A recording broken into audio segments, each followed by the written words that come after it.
Have you ever heard it said about someone that they have a teachable spirit? It means that they're willing to listen and to learn, that they will investigate, they will do a little bit of study, they will ask questions, and that if we have a disagreement, then they're willing to work it through and find out what the facts really are and make a good decision from that. Well, that's one of the things I really appreciate about David in the Bible. When we look at David, we think of him as one of the greatest people of faith recorded, but he also had some really, really bad failures. But the thing about David, at least one of the things that made him a great man of faith, is that he had a teachable spirit.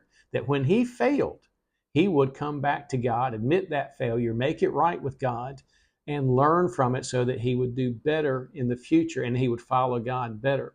And that's one of the things I think that he said that he uses to teach us in this week's Bible memory verse. It's in Psalm 86:11, and it's one of the things that's attributed to David. And here's what he said: Teach me your way, Lord, and I will live by your truth. Give me an undivided mind to fear your name. And that teachable spirit comes out here, and that David said, God, teach me your way.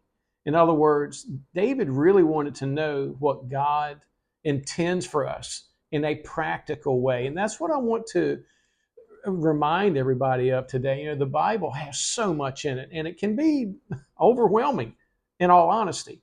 But it's not meant to be just another textbook that we learn from and that we put it on our shelf and just pull it out for Sundays, or maybe if you're extra good, you go to a Wednesday night prayer meeting or something. But it's meant to be a practical book for everyone so that we can learn God's truth, learn what is right and wrong, but apply it to life. And that's exactly what David's getting at here. He said, God, teach me your way and I will live by your truth.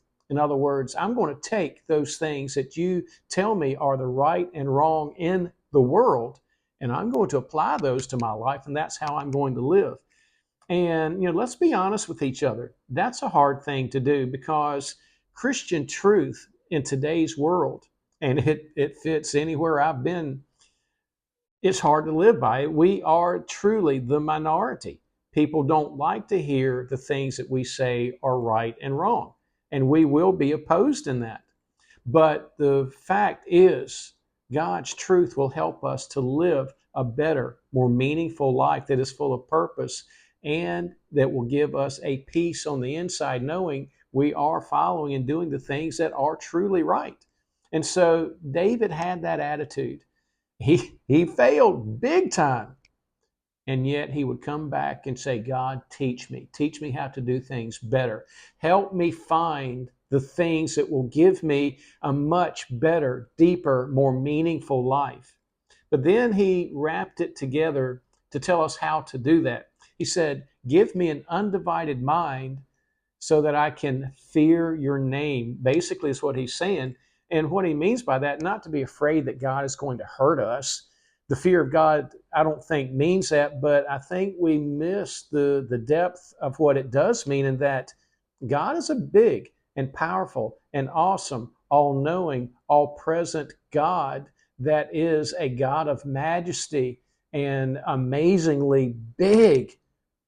And I think we lose sight of that sometimes. And the fear of God is that we get this deep sense of awe, of reverence, of being basically overwhelmed by God and his greatness. And that's how it should be. But David said, help me get to that point by giving me an undivided mind. And one of the other translations says a united mind, a mind that is pulled together. And that's important, because it is so easy to listen to the voices of the world, to listen to the arguments that will go against God and against his truth. And they sound reasonable. They sound right. And especially since it is the majority voice, we hear these things all the time in media, in different conversations that we have daily. These voices go against God and his truth. And it is easy to give in to those and let those confuse us and divide our thinking between, well, what is right, what is wrong.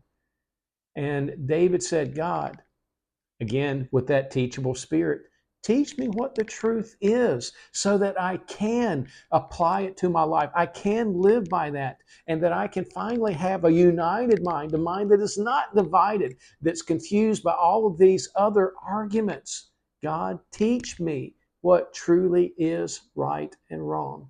And so that's my challenge this week, that each of us, will, me included, will take the Bible and dig in. And there's going to be a lot that we won't understand this side of heaven.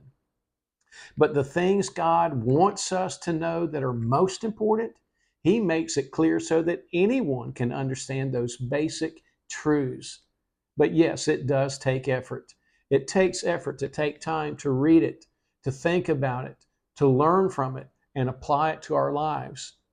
But if we have that teachable spirit, like David and like so many other people that have lived by faith, we will learn from our mistakes. We'll keep doing things, but we will begin doing better, and we will grow deeper, and we have a greater sense of peace and meaning in life than if we are just listening to the voices of the world that will continue to give us a divided, confused, dark mind. But I don't want that, and I hope you don't either. And I hope you will have a teachable spirit to let God work in your heart and guide you in the way He wants you to go. Thank you for joining me this week, and hope you'll join me again next week.